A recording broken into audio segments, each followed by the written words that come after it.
get, the busier we get, and for many of us, life moves in fast motion and it can be hard to keep up. The struggle is finding the balance, being centered and finding that feeling of being overwhelmed. Well, the woman you're about to meet took a fall and found that by picking up a pair of boxing gloves, she could fight her way back to a better health, both physically and mentally. Psychotherapist Binnie Klein is author of The Blows to the Head, How Boxing Changed My Mind, and she's here to share with us her book.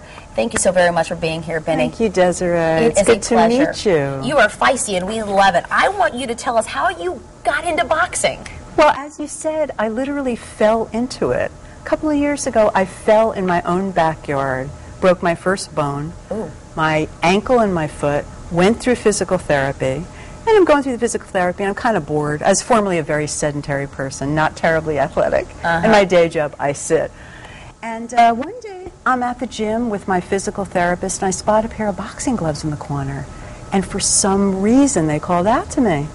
And I said, hey, can you teach me to box? Trainer, nice guy. He took a workshop. He said, yeah, I can teach you to box. I can show you a few things. This was it. I fell in love with it. And at some point, he said, you need a coach, which was a word I never thought I'd hear in my lifetime. You were like, moi? Moi, I'm a exactly. real boxer. Right. I need a coach? What is this? So then what led you to write the book? Well, once I found my coach, I began to discover an incredible history about this country. You know, the history of boxing is like the history of America, because a lot of the early boxers in the 20th century were immigrants, and we are a melting pot. That's right. And the thing that clicked for me and became so fascinating, and it led to the book, and I'd always been a writer, was that there were a lot of Jewish boxers. And you didn't realize that? I had no idea. One day my coach was talking to me about Ali and Dempsey and all the famous boxers, and I said, hey, were there ever any Jewish boxers? And he says, were there ever? And I hear these names, Slapsy Maxie Rosenblum, Abe Attell, Barney Ross, Benny Leonard. These were like the names of my relatives. And it was that instant connection for you. Exactly. And I became interested in things that really, as a kid, sometimes you put certain things at a distance that later in life you start to find fascinating. So what has boxing taught you? Great question. Well, there are certain basic lessons that boxing itself, the activity, can teach you. One of them is to protect yourself at all times, to keep your composure, and to keep your focus and determination, and never give up. And those are the things that you can apply, though, to everyday life, not just physically in boxing. Absolutely, right. And I've also learned the importance of feeling your physical vitality. And I'm not just talking about aerobics or fitness necessarily. I didn't get into boxing to lose weight.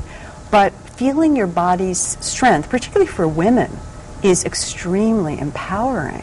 I got to tell you, put those boxing gloves in, it literally, you feel feisty you felt strong that, right? and empowered. You absolutely do. And I interviewed a lot of women boxers in the course of researching the book that described to me this feeling that they had when they were boxing that they'd never felt before. They felt more confident.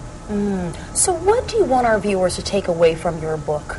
I guess I'd like to say that, push the envelope, stretch yourself. If something calls out to you in life and you think it's uncharacteristic of you to get involved in, or people will look at you and say, you're boxing or some other activity, go for it.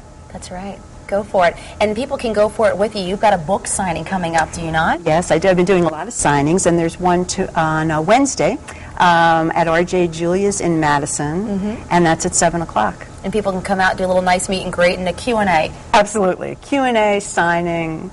Oh, thank you so much, Binnie, for being here and sharing your Oh, book. thank you so much, Desiree. And your moves. Oh, yes. Yeah, always. Never throw them a 1-2 Always there, ready. Binnie. Always ready. Again, the book, folks, is called, what is this? Binnie Klein, Blows to the Head, How Boxing Changed My Mind. Thank you so very much again for being here.